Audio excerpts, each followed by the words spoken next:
We're live. Hey, good morning, 5 a.m. Mester Scrum Show. Hope you're doing well today. And this is looks like our 657th episode of the 5 a.m. Mester Scrum Show. And today I want to talk about fear-driven and low performance for performers. People think sometimes fear drives people, but I'll be honest with you, it makes very low performers. So we're going to talk about how can you tell that teams are fear-driven? And we're going to talk about that during this episode. All right. And it's 4th of July holiday, Monday here in the United States, in Philadelphia. So I want to wish everybody a happy holiday.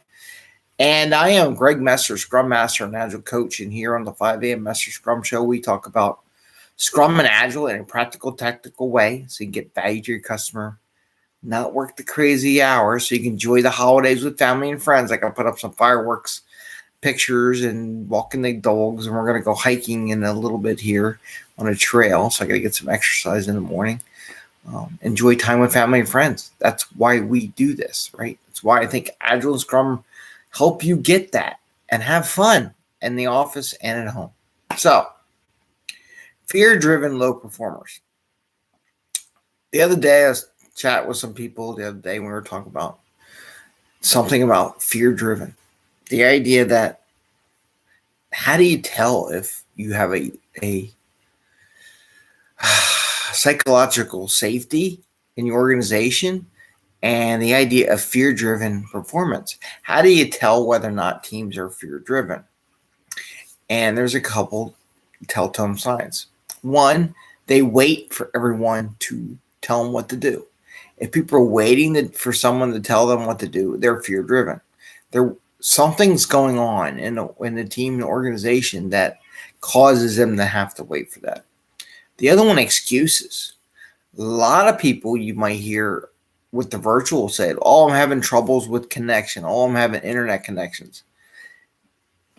Yeah, unless you physically verify that they're having internet connections, it may be a fear issue. One, they're tired. They don't want to show that they have problems going on. They don't want to share that. They blame others. A lot of people in the fear-driven teams and organizations blame others for their issues. Like, oh, it's their fault. It's the connection fault. It's someone else's fault. A lot of blaming going on.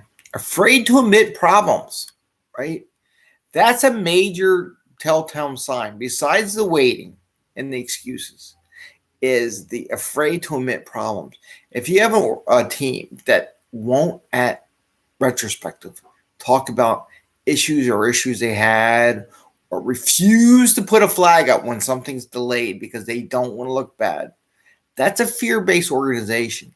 Anytime people are doing that or manipulating the metrics, like so they can look better, like let's make everything a point, this is where you would see a fear-driven organization. Those are telltale signs of a fear-driven. And then, like I said, they're always getting connectivity issues. So I just want to share that with you, some observations that when you hear these terms, right, the organization is really based on fear. People don't have psychological safety. They do not trust anybody. You have to get past that barrier. And sometimes you got to talk to the organization what's going on. Maybe it's the way they're being evaluated. Maybe their fear of getting let loose. Maybe they have a contract or something that ends at a certain time. So they want to delay as long as possible because they want to keep working. So there's something in there from an HR perspective, from an organizational mindset, from evaluation, from the way people lead the organization that's triggering this fear-driven low performance model. So again, they're waiting, right? They're waiting for someone to tell them what to do. That's a telltale sign of a fear-driven organization. Excuses. They're finding excuses why things aren't working. This ain't here. This ain't working. There's a lot of excuses. Blame others.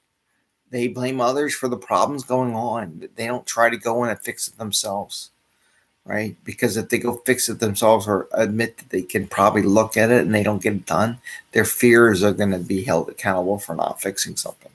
Afraid to admit a problem, right? So they're afraid to admit there's problems going on because they're scared to death that someone's going to jump on them. Why are you delayed?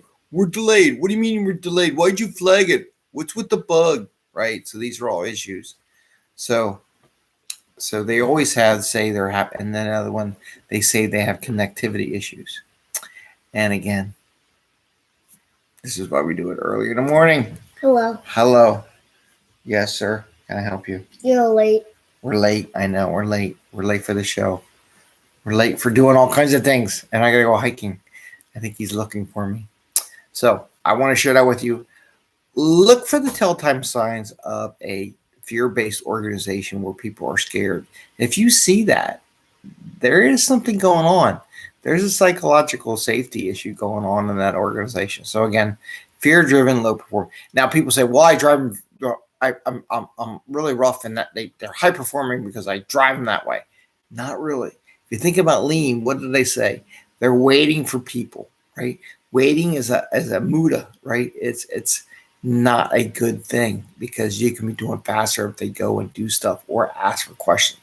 Not willing to flag. In Scrum, the whole purpose behind Scrum is to have more than one person to help people get past these blockers. So they're not sitting for 2 or 3 days. They're done in a day, right? Because you get other people, other ideas on how to solve the problem.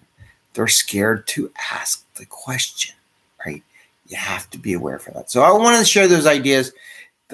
When you hear those terms, when you hear they're waiting, they got excuses, they blame others, afraid to admit their problem in retros, always saying they have connectivity issues. Those are a couple signs. How many we got here? One, waiting, excuses, blame others, afraid, and always. So 5 signs that you have a fear-based organization. With that, I want to say enjoy the holiday. Happy Scrumming. Please give us a thumbs up if you like the show.